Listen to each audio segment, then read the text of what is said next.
Okay, ladies and gentlemen, boys and girls, we got people waiting for the live stream to start here in the Panhandle of Florida.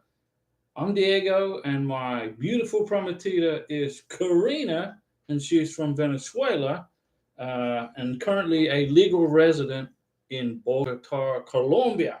Okay, we're waiting for our K1 visa to get adjudicated. Today is September 6th, 2023, and our NOA 1 letter is dated April 18th, 2022. Our NOA 2 letter is dated May 30th, 2023. So we're about 3 months in waiting for our MVC welcome letter. You know, MVC, the National Visa Center, is in New Hampshire, and they're very busy.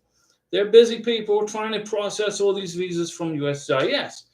So I'm patiently waiting, along with Karina, along with you guys, waiting for our K1 visas. But that's okay. It's a process.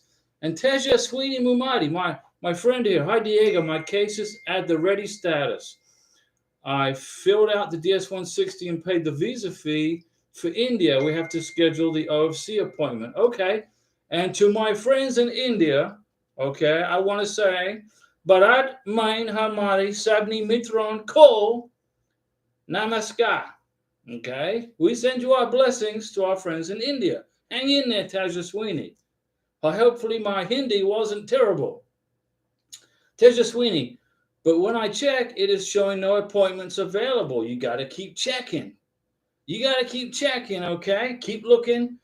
When I get the welcome letter from the National Visa Center, now, I sent an inquiry to the National Visa Center. I've been waiting. Karina and I have been waiting for over 3 months.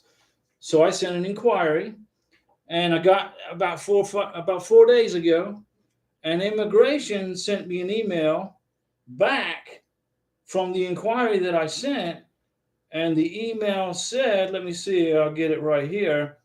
The email said, to whom it concerns. Well, that must be me, right? And Karina.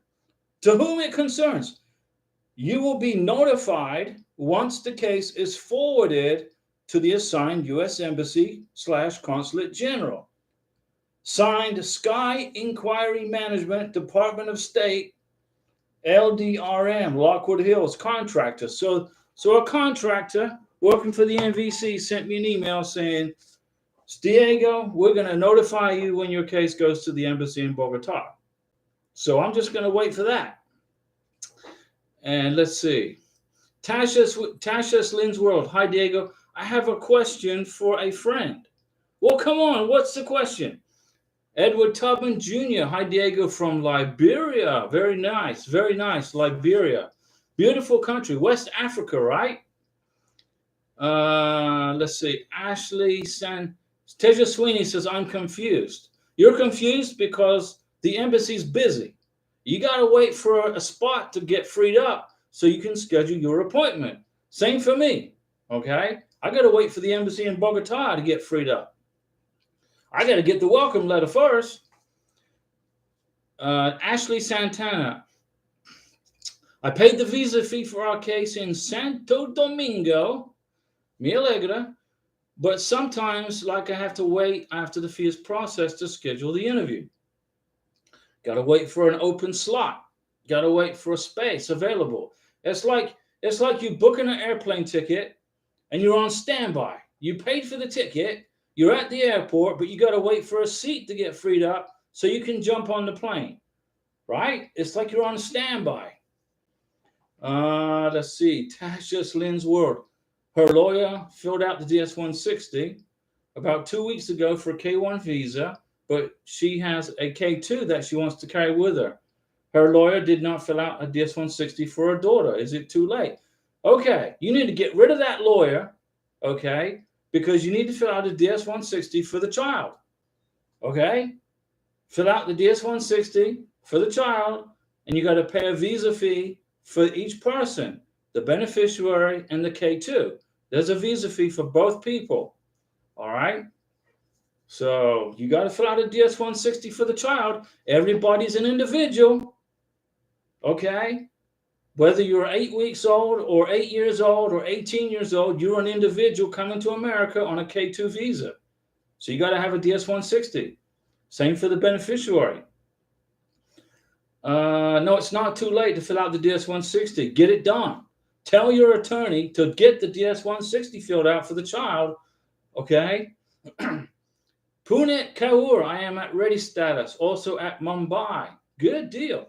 But I never received a welcome letter, just an email that my case is forwarded to the consulate. Okay, well then just process through and get the K1 visa, put in a passport. Just go to the embassy and explain what happened. Or email Mumbai and say, hey, I haven't got my welcome letter. Please send me the welcome letter. Just communicate with the embassy. And then print the email so you got proof that you made communication. Okay? When I sent that inquiry to the MVC about Karina's visa about 5 days ago, 5 days ago, I got the email response today and I printed it. So I got proof that I made contact with the National Visa Center, which means that the 4-month window of time on my NOA2 letter has been automatically extended because I've been in communication with the MVC. Okay, do you understand that? If you read the back of the NOA2 letter, it says it's only good for 4 months, right? Well, that's not true. But you got to send communication to the MVC, print the email and the visa, and the NOA2 letter will be automatically extended for you. Ashley, I got the same interview before. You should hear back in a week. Okay, so in about a week, I'll hear from the National Visa Center or from the embassy in Bogota. We'll see, but we're very patient. Thanks for the info there, Ashley. Michael Wolford, hey, Diego. Bogota K1 here. Also in the same boat as our NOA date was May 11th. Why's with the sad face? Why, Michael Wolford, why do you have a sad face on this channel? Why don't you have a happy face that you're almost done with this visa process? Okay, what is the sadness all about? Change that. Received the case number August 5th. So you got the case number, so the MVC is still sitting on your visa. You can do an MVC, you can Google MVC case number and do a status check and see what's going on. But the embassy in Bogota is probably busy, probably backed up with work. Michael Wolford has not shipped in 1 month. So the embassy in Bogota is busy.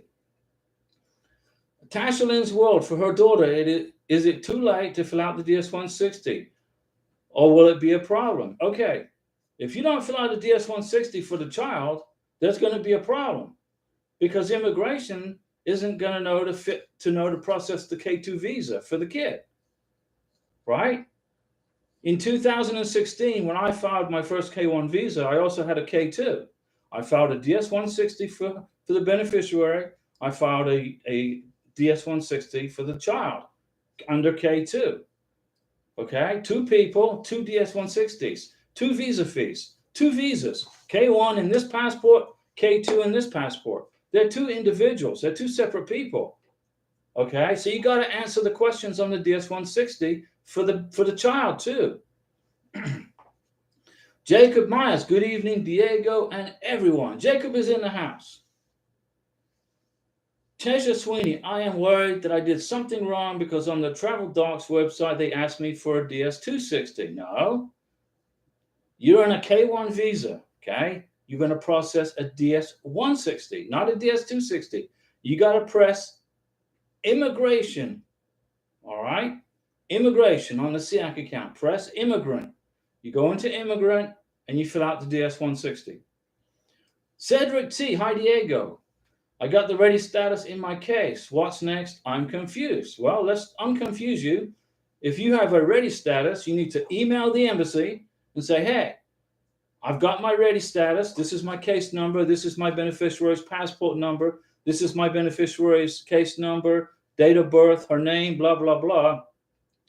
What do I do now? And the embassy will send you an email explaining what to do. Teja Sweeney, I entered DS-160 and it went through. Well, let's hope so. Because if you submitted a DS-260, you got big problems. That's right, DS-160. Michael Wofer, Diego, for K1 visa in Colombia, do we need a single certificate for my fiance? No, you don't. But get one anyway, just in case. I got one for Karina right here. This is her pat. These are the documents for the embassy, the civil documents that I said I was going to go over, right? And right in the back here, I got a Carta de la Creación Jurada.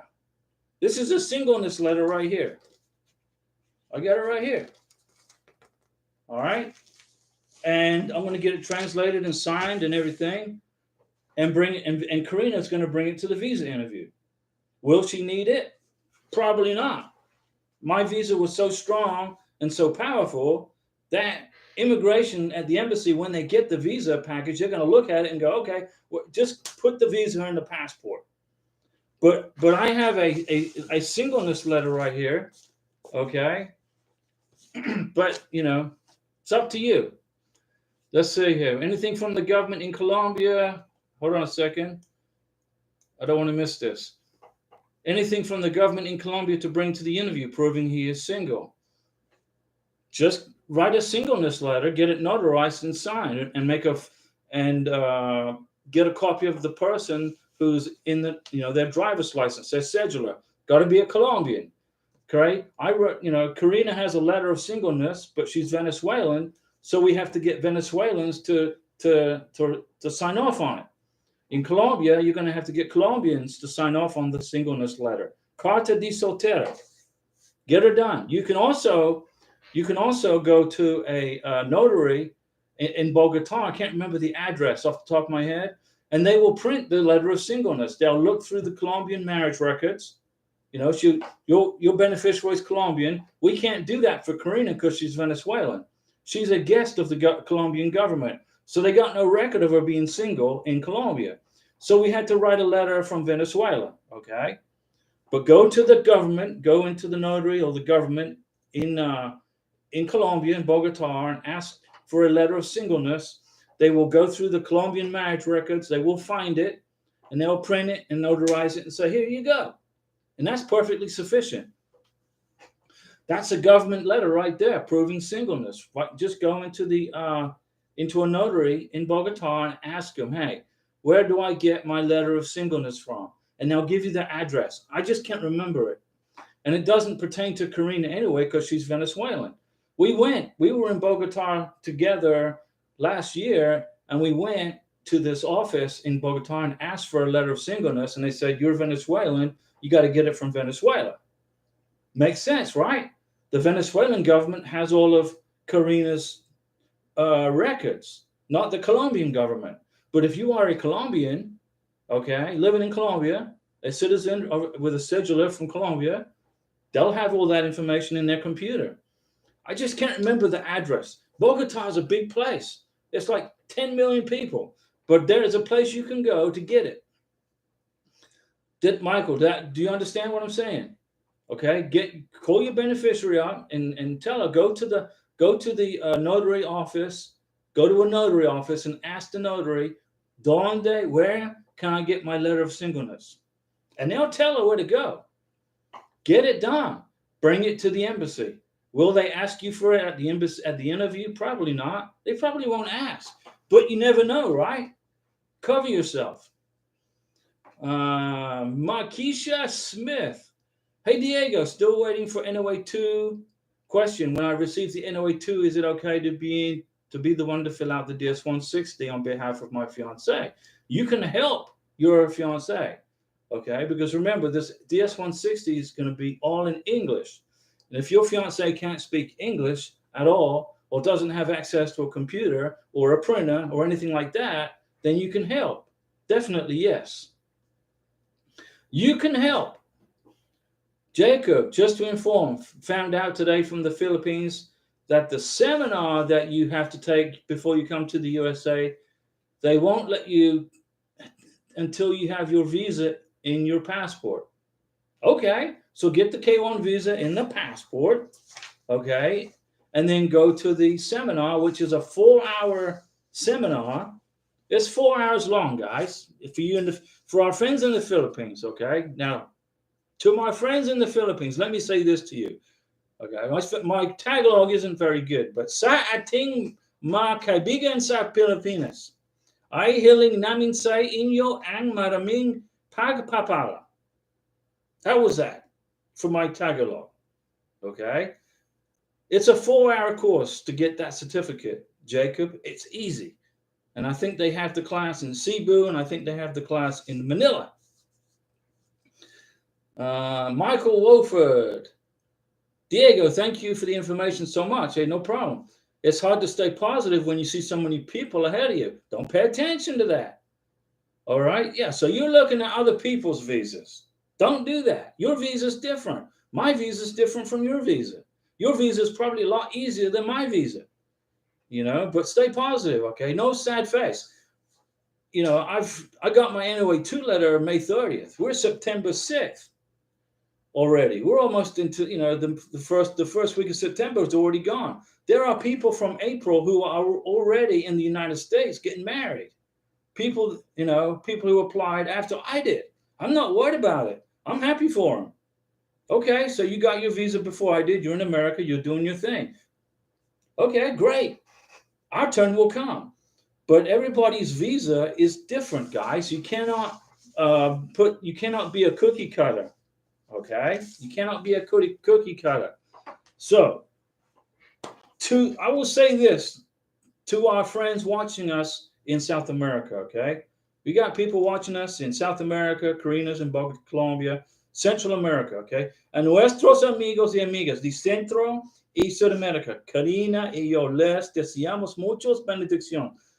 I want everybody watching us in South America, Central America. We send you many blessings. Okay. One day, Karina's going to be here in America. She's going to be gone from her home, from what she knows. Okay. Karina, all she knows is Venezuela and Colombia. Coming to the United States is going to be a big difference. A whole new world, a whole different life. Okay. And if you live let's suppose you live in a little village in the Philippines, in Dumaguete, somewhere in the Philippines, and there's like 50 people in your village. Then all of a sudden, you're in the United States living in Kentucky. What a big change, right? That's why they have that 4-hour class to prepare you to leave the Philippines and fly and live in America. Okay? It's a big difference, guys. There's a lot of changes, okay, for your beneficiary. Does your beneficiary know how to drive a car? Can you drive a car? Ladies and gentlemen, watching us from over in all the countries around the world right now, you're watching us live. In Nigeria, South Africa, Australia, New Zealand, wherever you live, Philippines, Dominican Republic. Can you drive a car? When you come to America, you got to learn how to drive a car. Okay? My first beneficiary from, when she got here, I taught her how to drive, but she didn't want to learn how to drive. There's no buses, okay? Unless you live in New York City or Los Angeles, there's no metro. There's no buses. If you don't learn how to drive, you're going to be up the creek without a paddle. So my first fiance, my first K1, didn't want to learn it. She learned how to drive, but she just didn't want to drive. She wouldn't drive. She couldn't do it.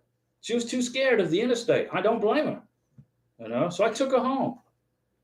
Sent her back home. Took her home to her family. She was a fish out of water. I don't want you guys to fall into the trap when you get to the United States and have a heart attack because you got to learn to drive a car. I have Karina right now. I sent her a link for the Florida rules of the road. Learn the road signs. So when she gets done on her day job, she gets home, she eats dinner, and she studies the road signs so when she gets here, she's going to take the driver's test. I'm going to teach her how to drive. I think she knows how to drive, but I got to teach her, how to drive here in America, and she'll take her test and get her driver's license. But she can't get her driver's license till she gets her social security number. So there's a lot of things to think about. Let's see here. So hang in there, Michael. All right. There you go. Jin Ganesh. Hi, Diego. When I send an inquiry to the MVC, they sent me a case number and an invoice number. Woo, high five. When I check the status, it says at MVC. How long till it moves? Did not get the welcome letter yet. Okay, which embassy? Okay, there's like 152 countries the United States government's working with right now with K-1 visas all around the world. And every embassy has their own way of doing things. Like the embassy in Colombia right now seems a little busy. So so when I get my welcome letter from NVC, whenever I get it, if I get it, I might just get in transit and ready. But it's going to take a couple of months for me to get a visa interview scheduled at the embassy in Bogota. Don't be confused. It's not a difficult process. It's just very time consuming. So you sent an inquiry, Jen Ganesh, and you got the case number and the invoice number, okay? Now all you got to do is wait for the ready status, okay? You got to wait for the ready status. When the embassy's ready for you, they'll tell you. Then you can start processing the visa. Diana Figueroa. Hello, Diego. Did the NVC respond to your inquiry? Yeah, I read it. I read the email off my phone. What did they say? I sent an inquiry the same day as you, but they haven't responded. Okay, well, they said, this is the email I got. It says, to whom it concerns, you will be notified once the case is forwarded to the assigned U.S. Embassy or Consulate General. Signed, Department of State, Sky Inquiry Management, LDRM, Lockwood Hills, contractor. So a contractor working for the U.S. government sent me an email and said, Diego, you're going to have to wait in line with everybody else. And when your visa is sent to the embassy in Bogota, Colombia, we will send you a email telling you it's there. So that I don't know how long that's going to be. It could be a couple of weeks. You never know. They're busy in Colombia. Let me see. So Diana Figueroa. So did that answer your question? I read the email to you. Tashalin's World, this is my question. Can I still pay for the DS-160 for my K1 and K2 even though I didn't get an invoice number or I have to wait for more information? Here's what I would do. I would go into the SIAC account. I would put in the capture code, go into your country, your beneficiary's country, and see if you can process it with the information that you have. Okay? Let's suppose all I get is the case number from the NVC. They send me the case number. All right? I'm going to go into the NVC and put in the case number. I'll Google. Let me think. There's an address you can go to. Let me tell you what it is. Let me get out of here. So when I get my case number, right, I want to Google NVC case status. And then I'll put in the case number, and then I will find out the status of my visa. Okay? Got to just wait it out. So if they haven't responded to yours yet, Diana, hang in there. They will respond, okay? And Tasha Lynn, you got to get that DS-160 filled out for your son, for the son, okay? Got to have two, DS-160 for the beneficiary, one for the child. And then you got to pay a visa fee for the beneficiary, one for the child, okay? Then you get two visas, a K1 and a K2. All right? Christopher Stout, hi, welcome back online. Janiela James, Diego, my fiance medical is at the embassy from yesterday, and I'm still seeing my visa status refused, even though they still have his passport. I am so anxious for them to update the status. Okay, just because it says refused doesn't mean it's denied. Right now, they're just waiting on the medical. Okay, they're probably reviewing it. So just give it a couple of days and then you'll get approved. All right, relax. I know exactly what's going on. You're all right. You're going to be fine, Janiela. You're going to be fine. Bahu, hey Diego, do I need two I-134s for a joint sponsor? Okay, Bahu, there is no such thing as an affidavit of support on an I-134. The form does not exist. Okay, it is an imaginary form that people keep throwing out there in Facebook, sending everybody down rabbit holes, and it's wrong. The I-134 is Declaration of Financial Support. That's the name of the form, Declaration of Financial Support. And the joint sponsor is going to fill out an I-134, and the sponsor is going to fill out an I-134. So if you are sponsoring 2 people to come to the United States of America and you don't make enough money, Mr. Sponsor, Miss Sponsor, Mr. Sponsor, Miss Sponsor, you're going to fill out an I-134 for the beneficiary, and you're going to list your income, and you're going to say, well, my income isn't sufficient. Don't worry about it. You got a joint sponsor. Then you're going to fill out an I-134 for the child, boy or girl, whatever, okay? So you're going to have 2 I-134s for 2 people coming to America. Then the joint sponsor is going to fill out an I-134 for the beneficiary and an I-134 for the child. Okay? So you're going to have 4 I-134s for 2 people coming to America with a joint sponsor. Do you guys understand that? And it's called Declaration of Financial Support. When you get to the United States, you're going to adjust the status to a green card. That's when you fill out the affidavit of support, right? You're still going to need your joint sponsor. So the joint sponsor, so you, Mr. Sponsor, Miss Sponsor, you're going to fill out Form I-864, affidavit of support. 1 for the beneficiary, 1 for the child.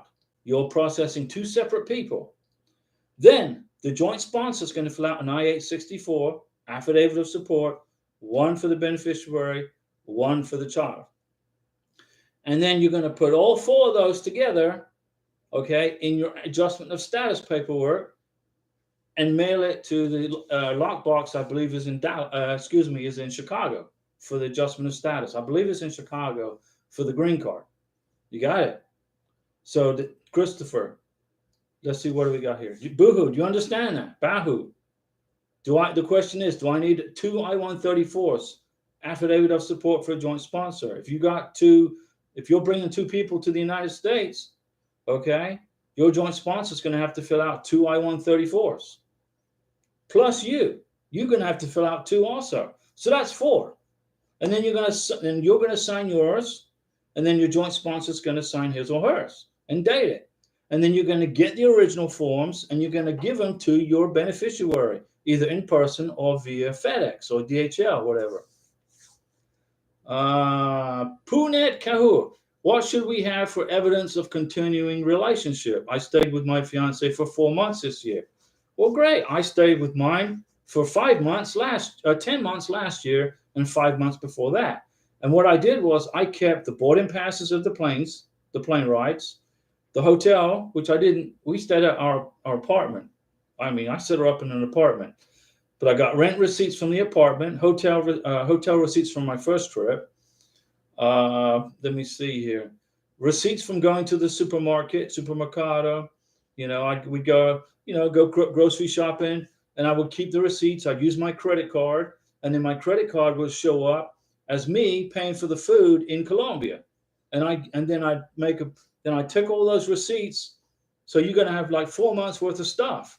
You know, I had 10 months worth of stuff like this, receipts, evidence. We went on 2 trips together. We went to Cucuta near Venezuela, on the border of Colombia and Venezuela. And we went to Cartagena, which is on the Caribbean coast. We spent a week in Cartagena, kept the hotel receipts, kept the plane ticket receipts, we went to a little grocery store in Cartagena and bought a bunch of groceries for the hotel room. I kept the receipt. My name's on it. We went to Castillo de Felipe, which is a very historical Spanish fort, which was built like 600 years ago. We took a tour. I kept the receipt I bought the tickets to go in. It was like $5 each, something like that. I kept the receipts. We went to Papa, the highest point in Cartagena. I can't remember the name. It's called Papa. It's the name of it. And, you know, just keep receipts on everything you do. That's the way to prove your relationship is continuing, right? Receipts, evidence, email chats, messenger chats. Send her money. Are you sending your beneficiary money through Western Union once a month, helping her out? That's evidence of a continuing relationship right there. Keep copies of the Western Union receipts. Christopher Stout, can I fill out blanks of needed about me and let her fill out the information that she needed on the I-134? Christopher, Are you the sponsor or the beneficiary? The sponsor fills out the I-134. The beneficiary does not touch that form. The only time the beneficiary will touch Form I-134 is when you hand it to her, or she opens up the FedEx package and she puts it in her hands or his hands and goes to the embassy with it. All right? So who fills out the I-134? The sponsor does. Everything. You sign it, Mr. Sponsor, Miss Sponsor. Your beneficiary doesn't sign it, doesn't touch it, has nothing to do with that form, other than the information that you're putting in there about your beneficiary. You know, her name, her assets, which is all going to be zero. Everything's going to be zero, okay? You don't want to put assets down. Then you got to prove them. Let's see. So, Christopher, only the sponsor touches the I-134. Francois Livingston, good evening, Diego and Karina. Buenas noches, Francois. I don't have much to report except USCIS sent me the withdrawal acknowledgement notice 8 days ago. High five, Francois. So you got the withdrawal on the first effort at your K-1 visa, the one that crashed and burned. And that's a lesson learned, right? That's good. So you are doing exactly what I told you to do to get you through the K-1 visa process the second time the right way. Now you're just going to wait and process it out, right? Everything's coming together. Everything's coming together, like I said it would. Thomas Farrell, I filled out the DS-160 for my fiancée in the Philippines and will mail it to her before the interview. Well, you're supposed to print the confirmation page. You print it, okay?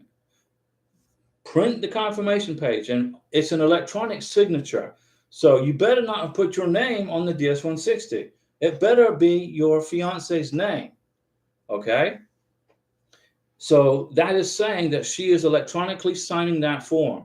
So everything that is in that DS-160, the electronic signature is good, okay? It's a legal binding document. But on the I-134, you have to fill out and you got to sign it in black ink. An electronic signature will not work on an I-134. On a DS-160, no problem. On the on the I-134, you got to sign it in a wet ink black. Ramon Gallardo, hello Diego, how are you? Thank you for all your help. Ramon, we're doing great. Everybody's good. And I haven't sent any salutations to our friends in France who are watching us from France. I don't know, Francois, if you can speak French, but à nos amis de français, nous vous envoyons beaucoup de bénédictions. To our friends in France, watching us in Paris. Jacob, I wasn't saying that it wasn't easy. I just thought you could get it before the interview. Nothing's easy about a K-1 visa. We're in the K-1 visa club, okay? Only a strong person can make it through this process. Strong people survive this process and get through it, right? Michael Wolford, Diego, yes, I understand what you said about the singleness letter. Thank you so much for the information. I will tell him to go to a notary in Medellin. Perfect. That's perfect. A mi gusta, bueno. So in Medellin, go into a notary and say, hey, I want a carta de soltera. I want you to look through your government database for me, which is the whole country, okay? And look, and then they will look and see the status, the singleness status of your beneficiary. And then they'll print it. They'll give it to you. And it's going to be all in Spanish, so I recommend you get it translated into English so it makes life a little easier at the embassy. Teja Sweeney, for some reason, people from India are not receiving a welcome letter. And also, I emailed them a long time ago, and they said they do not provide welcome letters for this type of visa. There you go. So the embassy it's the consulate. The embassy is in New Delhi. But the consulate in Mumbai, obviously, is not sending out these welcome letters. Don't worry about it. What's important is you get the visa, right? That's all you care about. John Wick, this is ridiculous. My date was August 19, 2022, and I still haven't received your approval. So you're still waiting for your NOA2 letter. But people whose date was September already have been approved. Okay, John, here's the thing. You cannot compare your visa to somebody else's visa. You can't do that. Everybody's visa is different. Everybody's visa is treated differently. Okay? You will, under congressional law, as per congressional law, you will have your K-1 visa adjudicated. You will get a response from immigration. Some people are quicker than other people. There are people who applied for their K-1 visa the same time I did, who are now in the United States of America, married and processing their adjustment of status. I'm still waiting for a welcome letter from the National Visa Center. And then I got to wait months to get an appointment, probably in Bogota, Colombia. But I don't get upset about it. I'm not going to worry about it because I know the ultimate goal, the mission accomplishment is getting Karina's visa. And she will get it. Just got to wait. It's just a waiting time. It's a waiting process. I never compare my visa to anybody else's visa. And for those folks that applied the same time I did and who are now in America, I'm glad for them. High five to them. I'm glad you guys got through it. But then it continues. The process has to continue. Then you got to do adjustment of status. Okay? It's a never-ending cycle till you become a citizen. Let me see. So hang in there, John Wick. We're going to pull you through this, okay? You're going to get your NOA2 letter. You'll get it. Ram, FTW, is it true Indians don't get welcome letter? Apparently so, according to folks in India. Francois, Diego, I missed this, but what seminar is Jacob talking about? Okay, people that live in the Philippines, foreign nationals that live in the Philippines, want to come to the United States of America, they got to go through a 4-hour class to prepare them to leave the Philippines and start a life in America or wherever. Doesn't matter which country. It could be England, France, wherever. Doesn't matter. But Filipinos that are leaving the Philippines permanently have to go through a 4-hour class, which the government makes mandatory. So, that's the government of the Philippines. And they're looking out for their people. That's all. They're just looking out for their people because lots of people in the Philippines, they live in isolated areas of the, what is the Philippines? 7,000 islands, something like that. And they have to prepare them for leaving their country, leaving their family, leaving their village, leaving the life that they've known, listening to the roosters in the morning, whatever. Different climate. The Philippine government wants the people prepared for when they leave the Philippines to live here or wherever. Teja Sweeney, for the medical exam, they needed something called the step letter, which is why I'm so confused. What is a step letter? I have no idea. I don't know what a step letter is. Never heard of it. I would I would have your beneficiary call the civil surgeon and ask the civil surgeon, what's a step letter? I don't know what it is.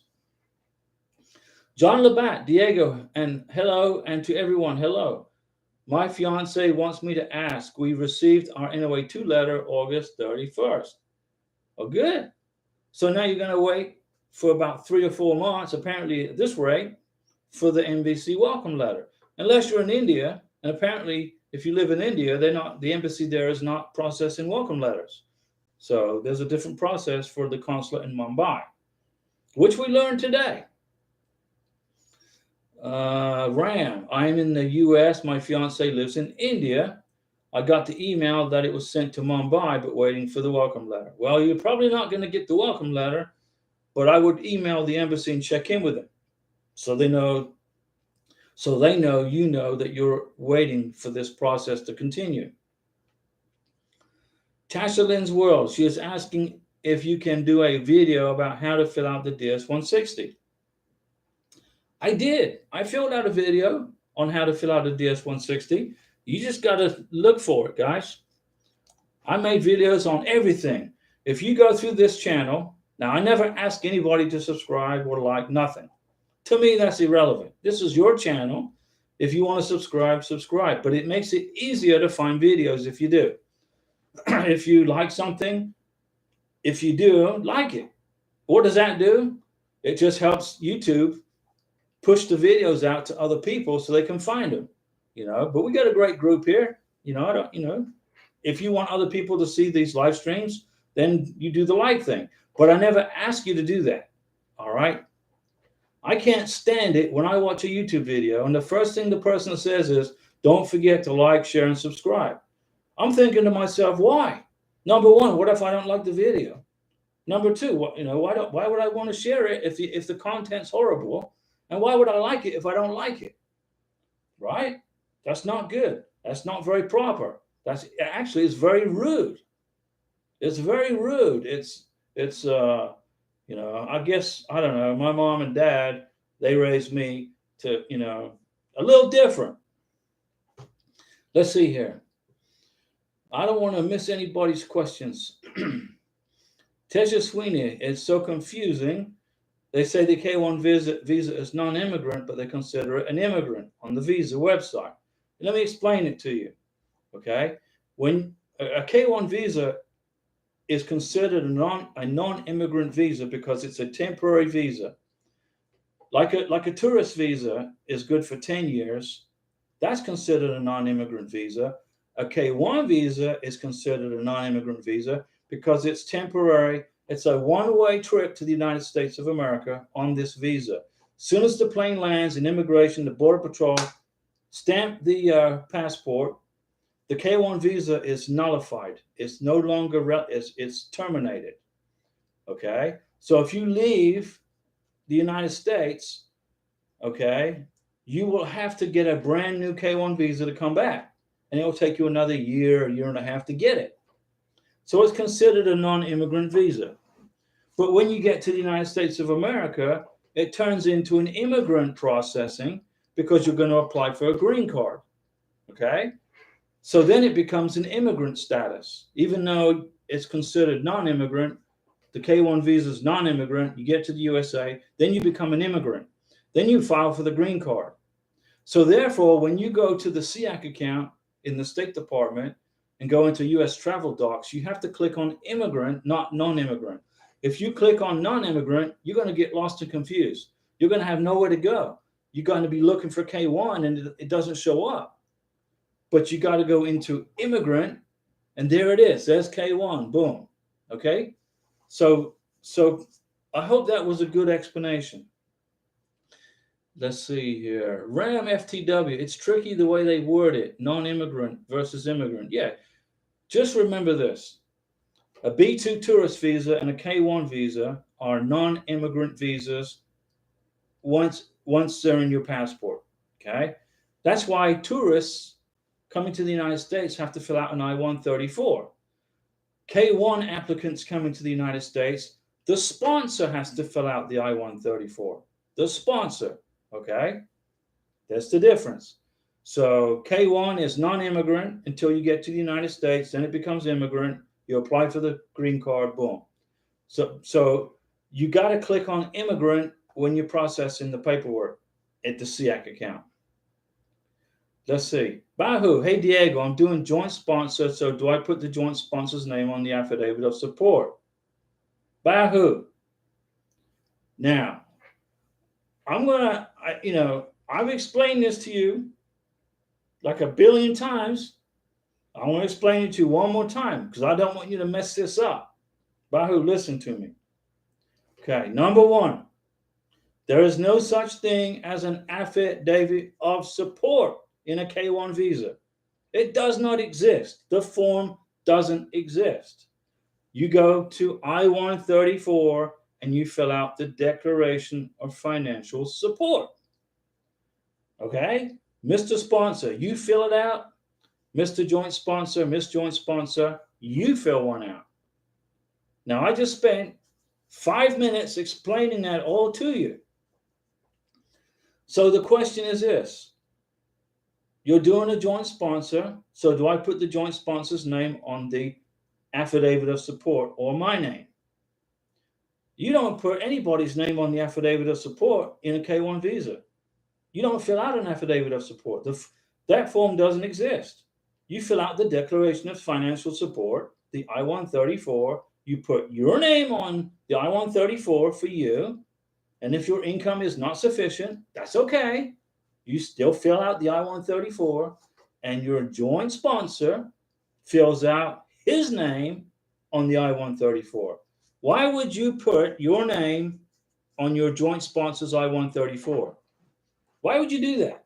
That's fraud. That's immigration fraud. You are claiming that you make this much money when in fact it's your joint sponsor that makes that much money. You don't make the money. It's okay. You put your name on your I-134. There's your income. Your joint sponsor puts his or her name on his or her I-134 and puts his or her income. That covers you, so you can get the visa approved at the embassy.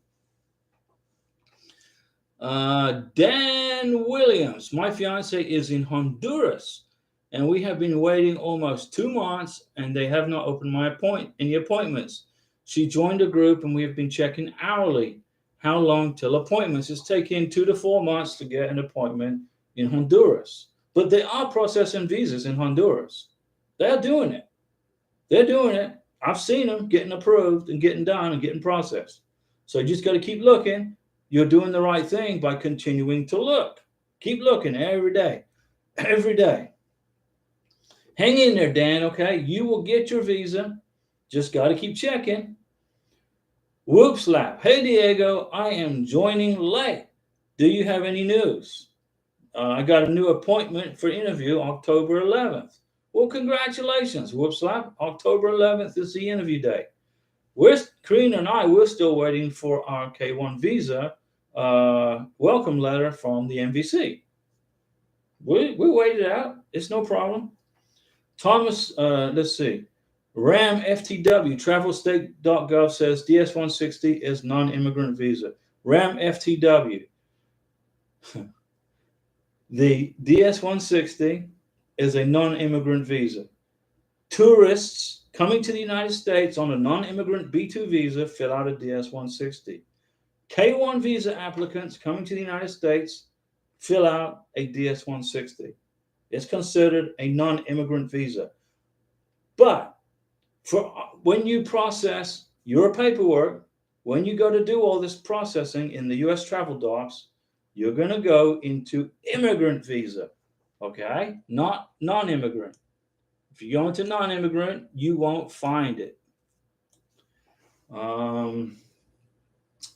Let's see. Thomas Farrell for Francois. Philippines CFO requires a seminar for the Filipino resident to leave. The spiritual one. Hello, Diego. Hope all is well. Doing great. We have a visa interview coming up October 4th. Very good. We are trying to get his criminal documents for the interview and his physical done.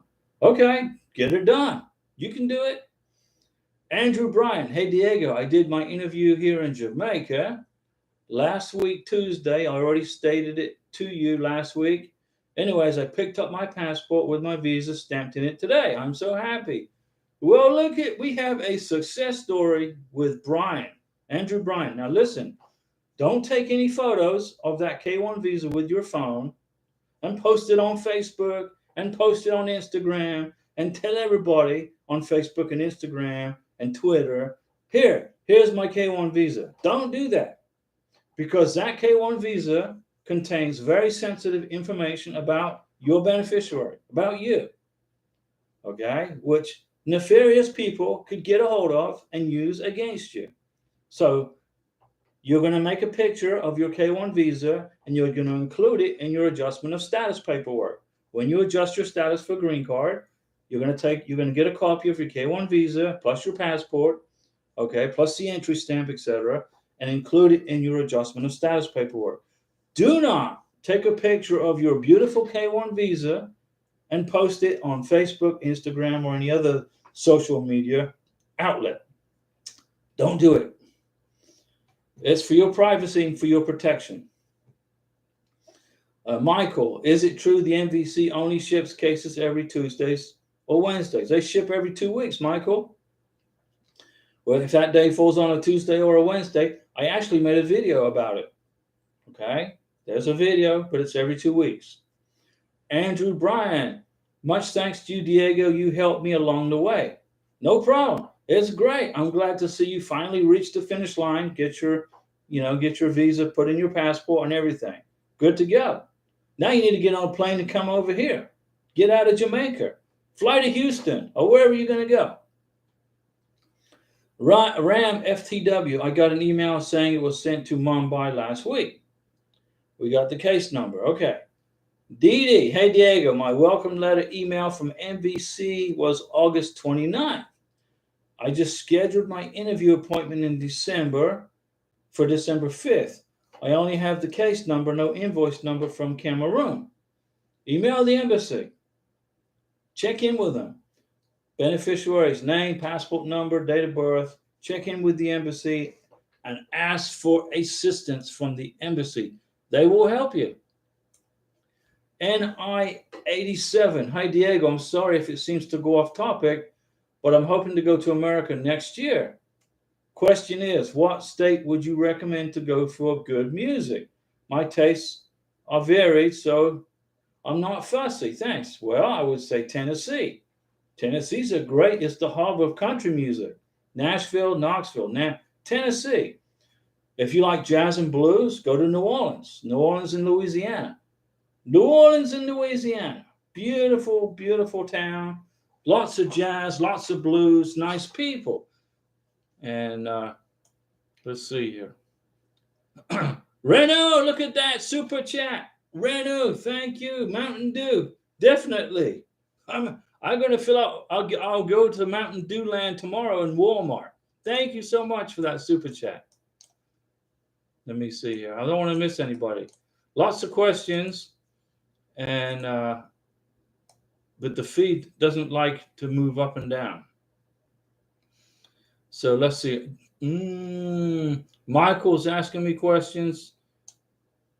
Let me back up here. So no problem, Andrew, helping you through this process. I'm glad you got your K1 visa in your passport. And NI87, hi, Diego. Good music. New Orleans, Tennessee are the two main hubs. Miami is a great place for Cuban music, Venezuelan music, Latino music. Muy bonito. South Florida. Those are the three main places I can think of for music. John Labatt, continuing our NOA2, says validity date August 30th to December 29th. I told her forget the date. Very good. But she asked, what does it mean? We just wait. She's in Cebu. Okay, beautiful Cebu, Philippines. Well, they put a 4-month window of time on the NOA2 letter. Okay. When you get the NOA2 letter, once 90 days have gone by, just wait 90 days. Send an inquiry to the National Visa Center and ask them, what's the status of my visa? They'll respond and they'll tell you, like they did to me today. Print the email. That just extended that 4-month window on your NOA2 letter. Okay? Immigration sees that you are in contact with the NVC. They respond back to you and print the email, and that covers you. Then that 4-month window on your NOA2 letter gets extended. Okay? It just keeps getting extended until you get your K1 visa. Let's see here. So don't worry about the validity on that form. But I do recommend sending an inquiry after 90 days. That will lock in an email correspondence with the NVC, which will then protect you from that 4-month window on the NOA2 letter. And Samantha Lagasse, hi Diego. Do I, as the sponsor, go with my fiance to the interview in Santo Domingo? And do you know what the current wait time is in the Dominican Republic to schedule an interview? Well, I've seen 2 to 6 weeks in the Dominican Republic, but they're getting busy now. They seem to be getting loaded up with work, so it's taking a little longer. Now I'm looking and I'm seeing like 8 weeks. And I don't know if the sponsor can go to the interview with the beneficiary in the Dominican Republic. I can't remember, okay? But you can always email the embassy and you can ask them, hey, can I come to the visa interview? Or go to the embassy website, Google U.S. Embassy Santo Domingo, and look in there and it will tell you. Jin Ganesh, Diego, the embassy is in Guyana. Guyana, okay. South America, right? Near Venezuela. Danielle is talking to Andrew. I'm not okay until I see the status change on SEAC. Yesterday, they sent the medical to embassy, so I'm anxious. Don't be anxious. I've seen this over and over again, Janiela. You're going to get the visa. Joe Atala, hello, Diego. I scheduled my fiance interview today for October 18th. We get closer and closer to the finish line. I did sign my form I-134 today, Declaration of Financial Support. If you need to do a success story for Lebanon, I'm ready. No problem, Joe. Just send me in YouTube when you got your NOA 1 letter, when you got the NOA 2 letter, when you got your welcome letter, and when you scheduled the visa interview. And I'll do it. I'll make a video for you. This is your YouTube channel, guys. If you want me to make a video for you guys, let me know. Tell me what you want me to do, and I'll make a video for you. I went to school on video editing and filmmaking. I went through all that. I know how to do this. This video stuff is great fun. If you watch some of the videos, you can see I try to make them interesting and not boring. But I'll do that for you. And our friends in the beautiful Lebanon. Thomas is talking to John about the validity dates on the NVC, on the NOA2 letter. That's correct. Don't sweat those validity dates. And to cover yourself, what I recommend you do, send an inquiry to the MVC. Ashley Santana, anyone being contacted by the embassy about medical exam only after scheduling the interview? I haven't heard from the embassy yet, but we'll be scheduling the interview tomorrow. Ashley, get her done. Get that interview medical exam scheduled tomorrow. Plataholic, would there be an issue at the embassy interview if I didn't make a copy of the I-134? Okay, here's the deal, Plataholic. If your beneficiary doesn't have the original, not a copy, not a photocopy, not a scan copy, if your beneficiary doesn't have the original I-134, she will not get her K-1 visa. That is your promise to the government of the United States that you are going to support, protect, and house, and feed, and medically cover your beneficiary when she gets to the USA. No I-134, no K-1 visa. Okay? So, will there be an issue? Yes. Will you give her a copy of the I-134? No. You're going to give her the original one. You're going to go in the computer. You're going to go to USCIS.gov/forms. You're going to look for Declaration of Financial Support. You're going to look for I-134. You're going to fill it out on the computer. You're going to print it. Whatever you couldn't fill out on the computer, you're going to fill out with a black ink pen. You're going to sign it in black ink pen. You're going to date it in black ink pen and print, and you're going to put that original form, 13 pages, in a DHL or a FedEx courier and send it to your beneficiary for the visa interview. She will open up the DHL or the FedEx letter envelope, take out the I-134, and she will present that to the immigration officer with your W-2s, your 1099s, your tax transcripts, and your 1040s. No financial documents, no visa. Then that's a problem, right? You don't want that to happen. So I'm glad you're watching the show, because I just saved you a massive headache. Thomas Farrell, sorry, I filled out the I-134 and we'll mail it to her. Yes, don't mail it through the postal system. FedEx it, DHL it. Francois Livingston, you are right, Diego, and now the waiting game starts. You got this, Francois. I'm also keeping myself busy, and you won't believe the outdoor projects I've gotten myself into just to keep busy. Well, tell us about your outdoor projects. I've got lots of outdoor projects here for Karina and I for when she gets here. We're going to put up a new fence. We're going to clear out all the old wood and the brush from the trees from the summer. We got stuff waiting to do. And Karina's asked me not to do it myself. She wants to help. So I got outdoor projects in the garden. Karina wants to put a garden in, you know. Okay, we're going to do it. We'll go to Home Depot or Lowe's, whatever, or go to, what is it called? Ace Hardware, whatever. And we're going to get Karina gardening. Okay. Randall Wheat, NOA2, July 7th, submitted inquiry September 1st. Response today. It says, to whom it may concern, the correct case number is, you'll be notified once the case is forwarded to the embassy. Very good. You're getting a step closer. You're a step closer. Andrew Bryan to Janiela. James, okay, your time is near. You will be successful. That's true. And Janiela, you're going to get your K1 visa. Quit worrying. You all worry too much, guys, about nothing. Joe Atala, I booked my flight back on October to be with her soon. I didn't propose. If he asked, we should be fine. To said no, it was just between me and her and parents. Okay, but you got to be engaged to be married to get a K1 visa. This is a marriage visa. Angel Mercia, good evening, Diego. Buenas noches, Angel. Andrew Bryan's talking to Janiela. John Wick, understood, boss. It's hard, but waiting game is on. You got this, man. Here we are, the first week of September. I'm probably what? I got to be at least 100 days in since my NOA2 letter. I'm not worried about it. It's going to be here. Could be 100 days, 110 days, 120 days. As soon as MVC, get on busy. We'll get our letter.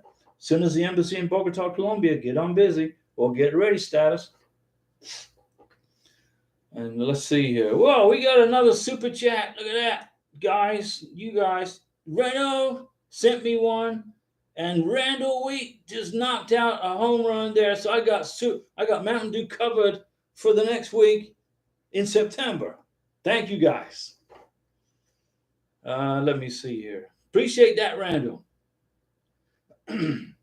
So we got lots of visa interviews getting approved. And Platoholic, you better be getting that original I-134 to your beneficiary. Don't be sending copies. Okay, that would be not a good idea. Listen to me.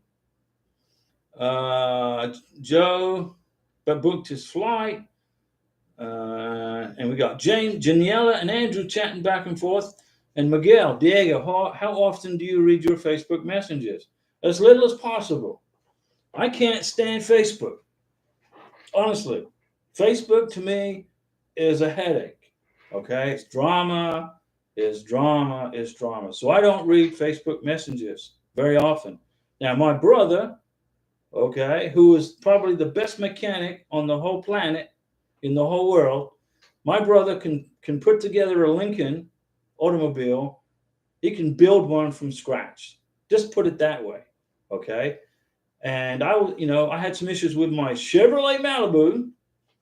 I had a CVA or some kind of malfunction. I got all these engine lights coming up on my dash. Okay.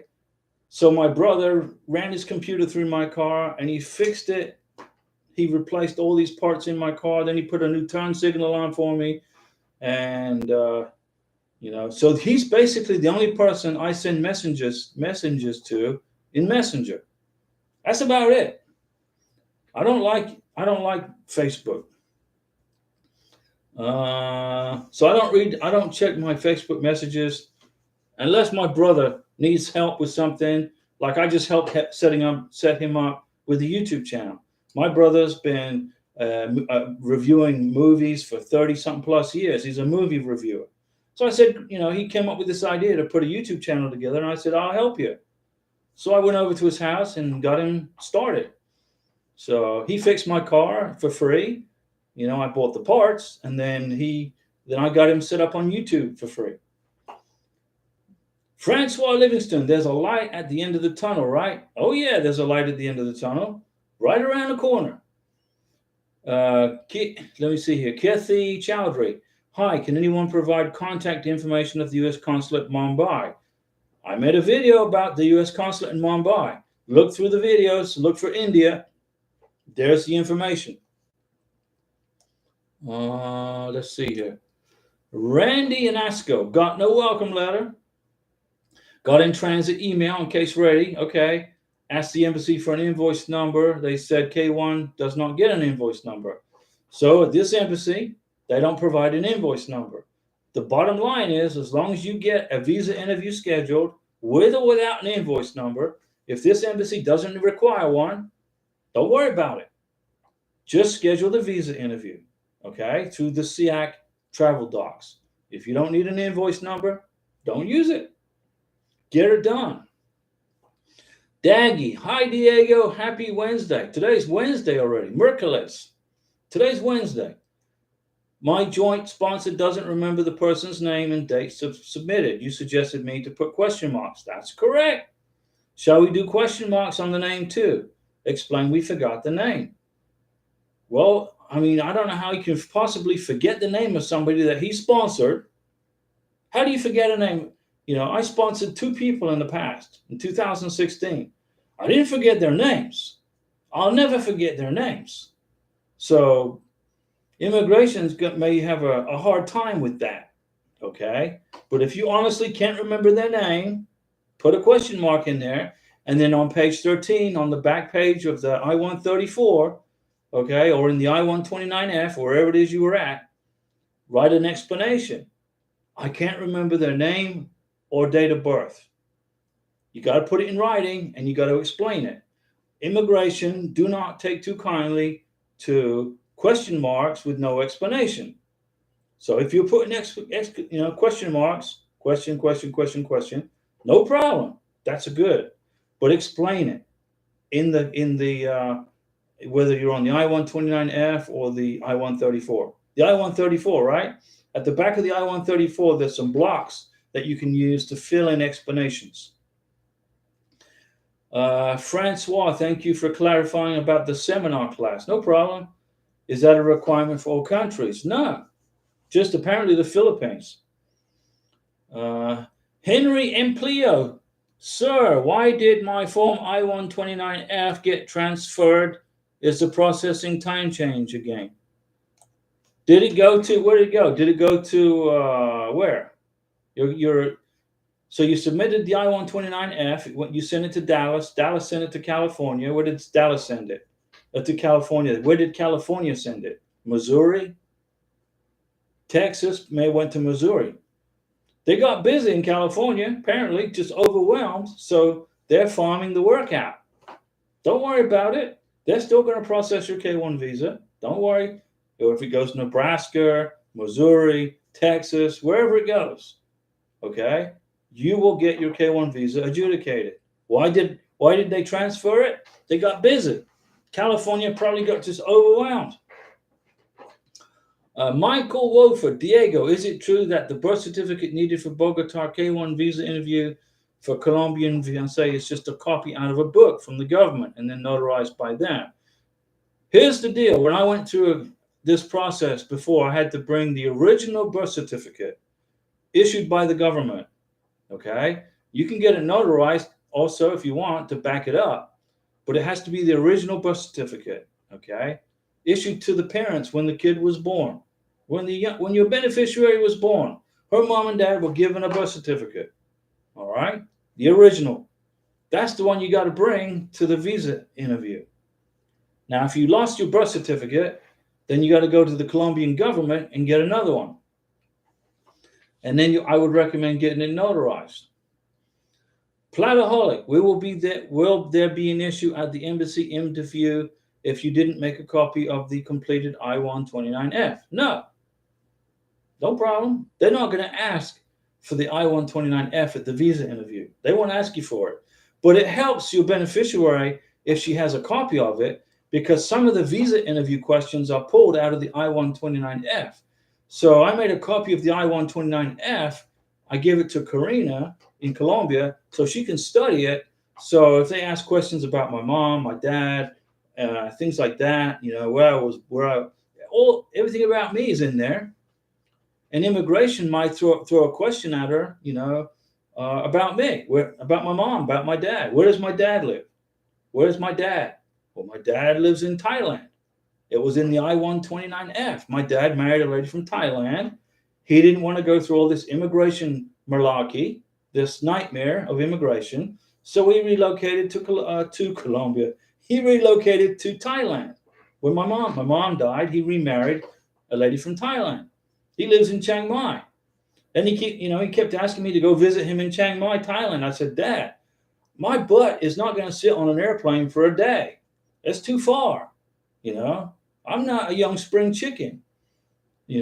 So my dad, he visited me in Florida. He's visited me in Florida, but I'm not going to fly to Thailand. As much as I know it's a beautiful country, my backside will not survive 24 hours in an airplane. Let's see.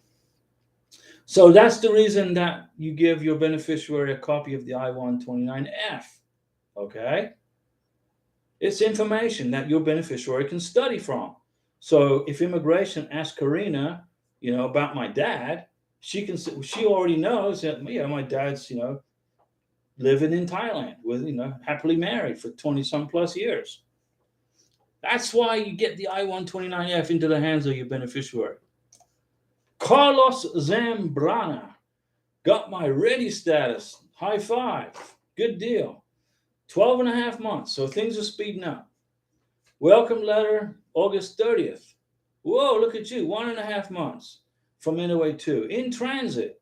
Look at you. Ready for September 6th, 2023. That would be today. Well, congratulations, Carlos Zambrana. High five for you. Hannah 101. Hello, my NOA 1 was July 22nd, 2022, and just got approved today. What are the next steps? Okay, Hannah 101, you're going to wait 3 months, somewhere like that, for the Visa Center, National Visa Center, to contact you and let you know that your visa is case ready. So now you're going to wait for the National Visa Center. John Labatt, Thomas, yes, I know, but Gigi gets nervous. I tell her to relax, but thank you so much for the information. Vanessa Robles, hi, Diego. Once the DS-160 is completed, how do we schedule the visa interview? Well, you'd go through the U.S. travel docs. You go into the SEAC, the Consular Electronic Application Center, the State Department website. You created your account in there. You got your you capture code, you go in, look for your country, and you go into U.S. travel docs, go into the country where your beneficiary is, and you schedule it through there. LK, hello, do you have to fill out a new DS-160 if it expires? Yes. DS-160 expires, you fill out a new one before you book the medical exam and the interview. Well, if you haven't scheduled your interview yet, I would do a completely new DS-160. Schedule the visa interview unless the embassy requires you to fill out the DS-160 first. So you got to contact the embassy and you got to ask them, do you need me to fill out my DS-160 first? Or do I pay my visa fee first? The embassy is in control of this process now. Michael Wofford, is it true K1 can attend the interview in Bogota? I hear everyone say this, but I cannot find anything in writing or on the embassy website. Do you need to tell the security cards or anything special? Okay, Michael. I, Diego, can accompany Karina, my beautiful prometida, to her K1 visa interview at the U.S. Embassy in Bogota, Colombia. The sponsor is allowed to attend the visa interview. Here's what I'm going to do. As soon as I schedule her visa interview, probably November, December, maybe January at this rate, but I'll schedule it. Once I've scheduled the visa interview, okay, I'm going to fly to Colombia, go to my apartment. Karina will meet me at the airport. We'll catch the bus or we'll probably get a taxi back to our apartment. Then the next day, I'm going to call the embassy, or I might make a visit. I might do a personal visit to the embassy. I'll call the embassy and say, hey, I want to put my name on the list of people who are entering the embassy for a K1 visa. And they'll ask me, what's my name? What's my passport number? They might ask me for my social security number. And I'll give them the information. They'll put it in their security, in their computer, and they'll put me on the access list. But Karina's going to be on the access list already from me when I schedule the visa interview. When she does the DS-160, all that populates and puts her on the access list to enter the embassy, gives her permission. For me to join her, I'll just call the embassy up and ask them to put my name on the security checklist. So they're expecting me. Very easy. So yes, Michael, you can attend the visa interview in Bogota with your beneficiary. ¿Te gusta? Whoopslap is talking to LK. The DS-160 only expires if you don't complete it. That's true. If you don't complete it. If you complete it, you can print it and but you got the embassies in control. Okay? Let's see here. John Labatt's talking to Thomas. Yaha Conte. Hi, Diego. Yaha, what's going on, Yaha? Where are you located? Which part of the world is Yaha living? Plataholic, thanks for the answer. I made a mistake in my question, though. I meant a copy of the I-129F. Don't worry, you're good. The I-129F is the only reason I made 2 copies of the I-129F. So if you have not filed your K-1 visa yet, if you haven't filed it yet with the lockbox in Dallas, here's what you do. Once you've put your K-1 visa package together, make 2 complete copies of your K-1 visa package. 2 complete copies of everything. Every page, every receipt, every plane ticket, every photograph, everything. Why? Let me explain. You're going to send the original package to the lockbox in Dallas, Texas, Louisville, Texas. You're going to have a copy at your house in case USCIS loses your first K-1 visa package. What if USCIS lose it? I'm sorry, we can't find it. We lost it. We looked everywhere. It got lost, fell behind the back of the fridge, right? You got a copy. Immigration send you, they don't cash your check, and you're like, hey, why haven't they cashed my check? You contact immigration. Hey, what's going on? Oh, I'm sorry, we haven't received it. We lost it. What you're going to do is you're going to cancel the first check and you're going to resubmit your K-1 visa package with the copy that you made, right? Then you're going to make a copy of that copy again in case immigration lose this one. So you're always going to have 2 copies on hand, one for you and one for your beneficiary. Then you're going to get on a plane on your next trip and you're going to bring that entire package, that K-1 visa package, to your beneficiary in his or her home country. Karina, in our apartment in Bogota, has like 4 binders of information that I sent originally to immigration back in April 2022. They're on top of the closet in the bedroom. She got a complete copy of the K-1 visa package. Everything. Okay? So if the embassy lose it, we got a copy. If the MVC lose it, we got a copy. If USCIS lose it, we got a copy. Cover yourself. Just my advice. Okay? Just my advice. Let's see here. I want to make sure we get everybody. Michael, Diego, can you tell me about a divorce in Florida? Divorce in Florida, it's easy. And the K-1 visa interview in Bogota, what form are you using? What form am I using for what? A divorce in Florida, you go to the courthouse, you go to the clerk of the court and ask for the divorce paperwork. You fill out the divorce paperwork, you fill out the financial paperwork, and then you sign it, date it, you take it back to the courthouse and turn it in and pay the $400 or whatever, and then they process it. And then you go through the divorce. It's easy. It's not a big deal. Hopefully that answers your question. And the K-1 visa interview in Bogota, what form am I using? There are no forms for a K-1 visa interview in Bogota. They're going to ask you maybe 5 or 6 questions. That's it. Here are the questions you're going to get at the embassy in Bogota, Colombia. Miss Beneficiary, your sponsor is American. How do you communicate? Does he speak Spanish? Can you speak English? That's a question. When was the last time you met each other face to face? Well, he's right here next to me. He's accompanying me to my visa interview. Okay. Check. Let's see. Have you been on vacations anywhere together? Have you been, Miss Beneficiary, have you been to the United States on vacation before? Have you lived in any other countries before? Things like that. The immigration officer may ask Karina, what is the name of my brother? What's my brother's name? Where does he live? What's my mom's name? All this information is in the I-129F.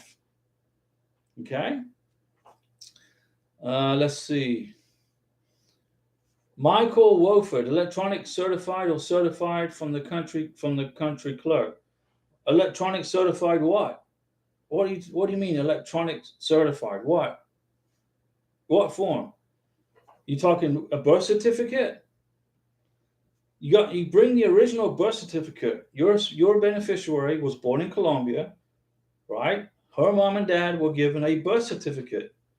You bring that form to the embassy interview, the original. The spiritual, I was never told to send in my W-2s or tax transcripts. The spiritual, you don't send them in to the K-1 visa when you file your K-1 visa package. You don't have to. I did, but you don't have to. What you do is you make sure they get to your beneficiary so she can bring them to the visa interview.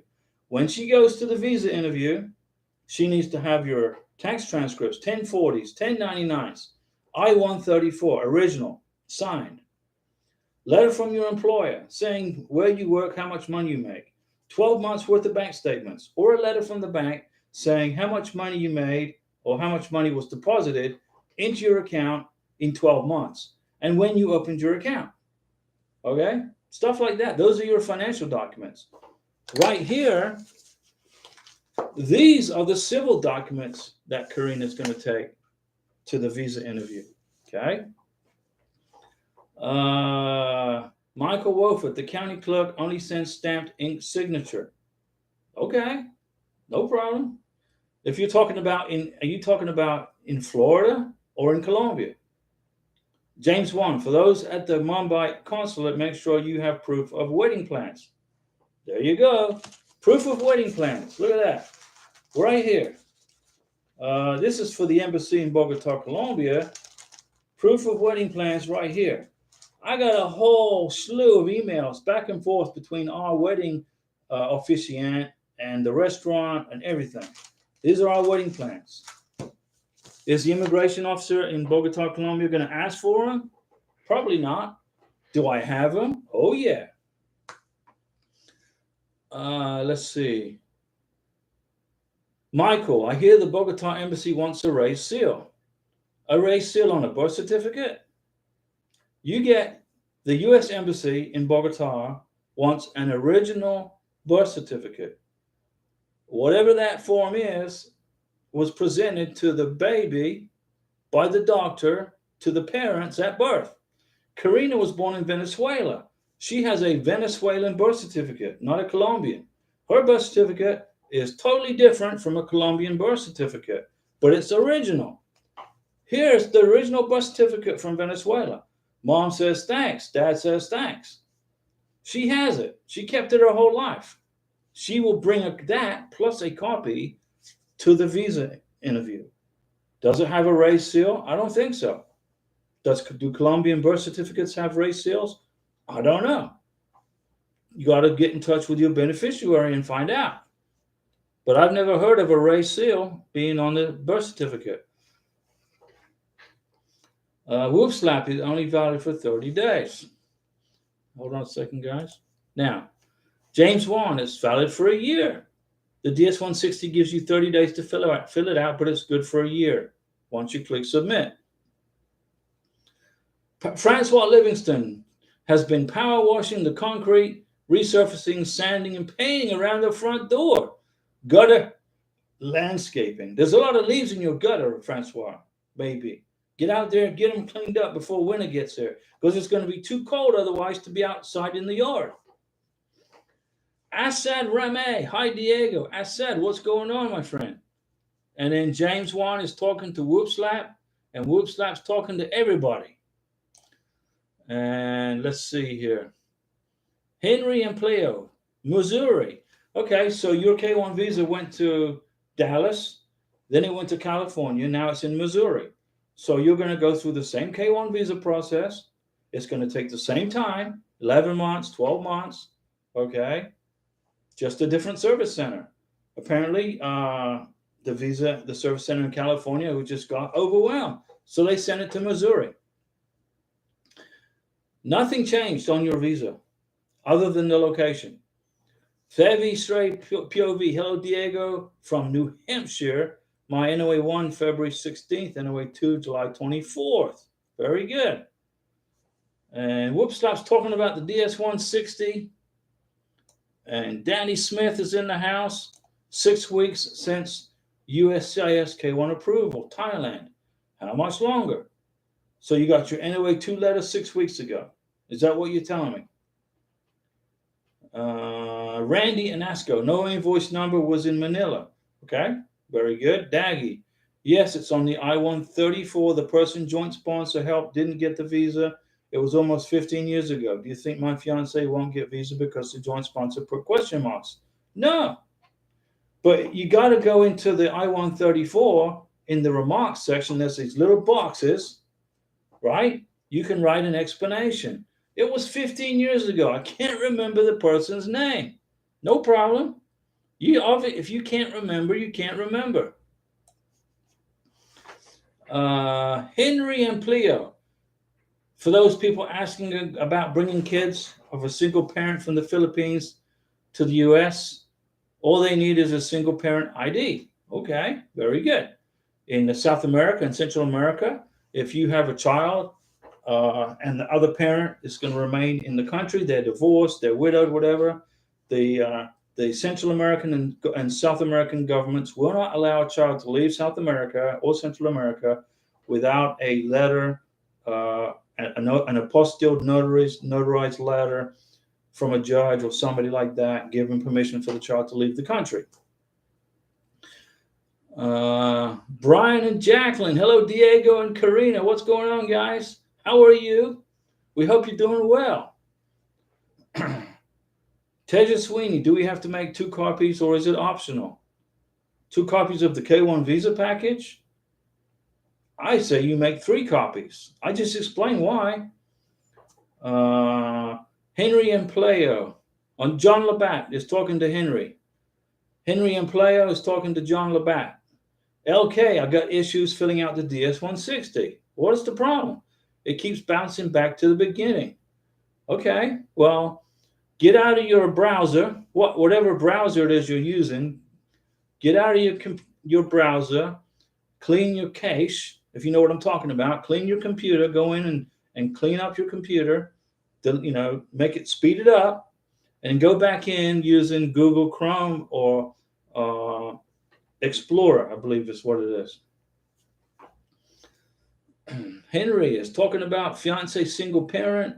Furious Ram, hi Diego. I think my question got deleted. I only received the case number. Should my fiance start getting his documents together because in Morocco documents expire? Well, what documents do you want to get together and what documents expire? Are you talking about a police certificate? Police certificate's good for 2 years. So if the police certificate in Morocco is only good for, let's say 6 months, the State Department is overriding the government of Morocco, and the State Department is saying we will honor this police certificate for 2 years from the date of issue. So, you can start getting the documents together, but don't worry about the police certificate expiring. It's good for 2 years.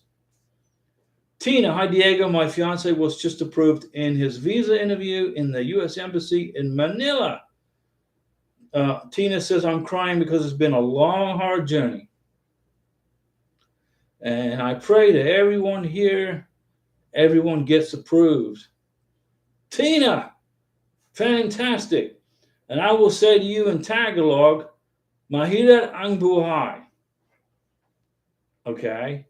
And people in the Philippines who are listening to this channel will know exactly what I said. Tina, thank you, Diego, for your help and positivity. High five, Tina. This is the positivity place. No negativity, no sad faces. Positive. Okay? And John Labatt says we have a little bump. Her son has a wrong name on the birth certificate. So we had to change that before we can get a passport. I remember you going through that. And Henry's talking to Jan. Okay, listen up, guys. I'm just going to page through, make sure I didn't miss anybody's questions. Because okay, my friend here, Y05, now his beneficiary is in Venezuela.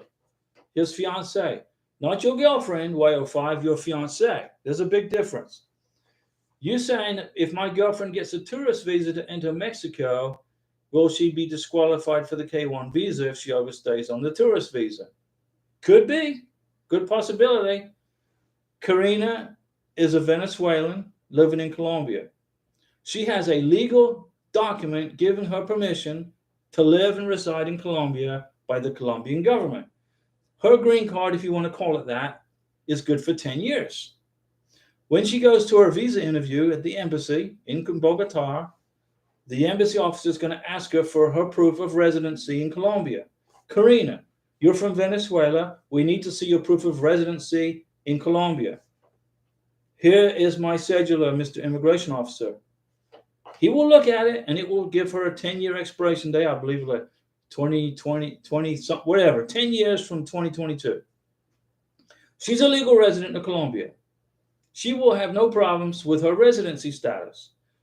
If you send your beneficiary, your fiancé, Y05, to Mexico from Venezuela, and she overstays her visa in Mexico, the Mexican government will not be very happy about that, and they could come and arrest her. Then you're going to have immigration problems with the United States and Mexico. Here's what you got to do. Number one, if she goes to Mexico on vacation, she doesn't overstay her visa. She goes back to Venezuela right before the visa expires. Or number two, you send her to Colombia, okay, where there is a massive Venezuelan community. There's over 1 million Venezuelans that live in Bogota. She will have Venezuelan friends, Venezuelan contacts. They will help her get her permission slip to live in Colombia from the Colombian government. She'll get a cedula that gives her permission, which she will then present to the embassy in Bogota, Colombia, and she gets her K1 visa. If you send her to Mexico and she does an illegal immigration there, it's going to be a problem. Don't do that. Listen to me. Don't do that. All right? Don't do that. Henry's talking to John Diego. Please help me understand. I'm so worried and don't know what to do. I'm in tears. The joint sponsor is still trying to look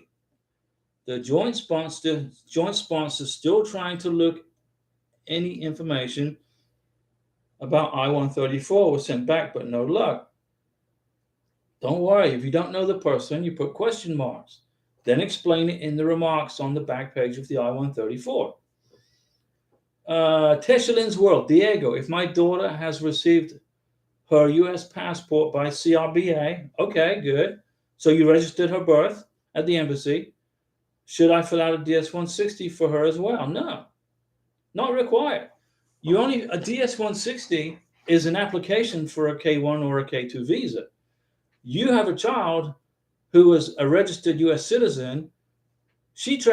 Your child travels on her passport. What do you have, a little girl or a little boy?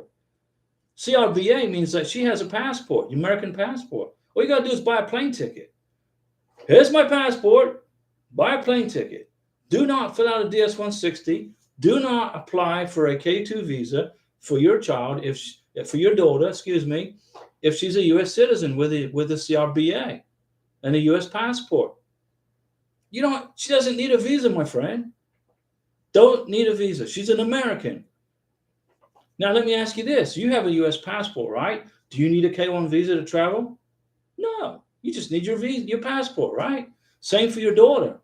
She's a U.S., man. You're good.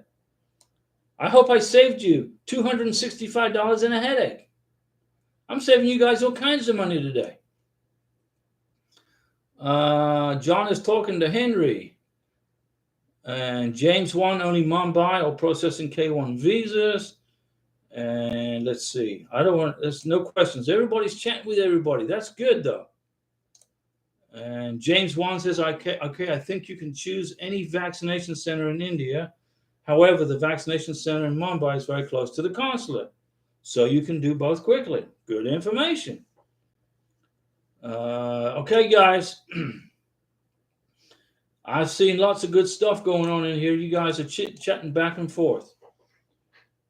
And G34HMO, hi Diego, big fan. High five, G34. Received our NOE2 letter June 23rd. We received our MVC welcome letter today. Now what?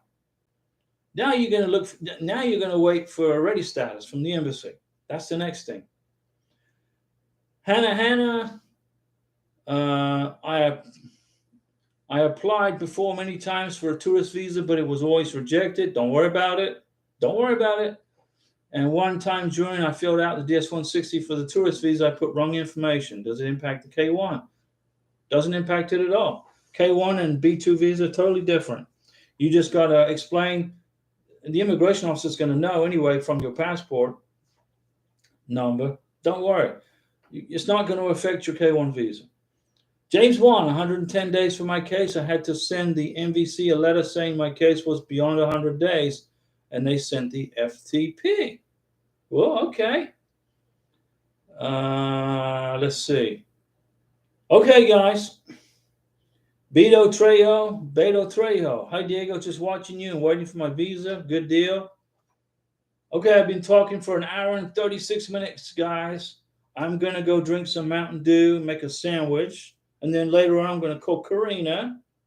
And thanks for watching. Thanks for the super chats. You guys are greatly appreciated. The super chats are welcomed. And on the next live stream, I'm going to go through this. This is Karina's package. Okay, the civil documents for the U.S. Embassy in Bogota, Colombia.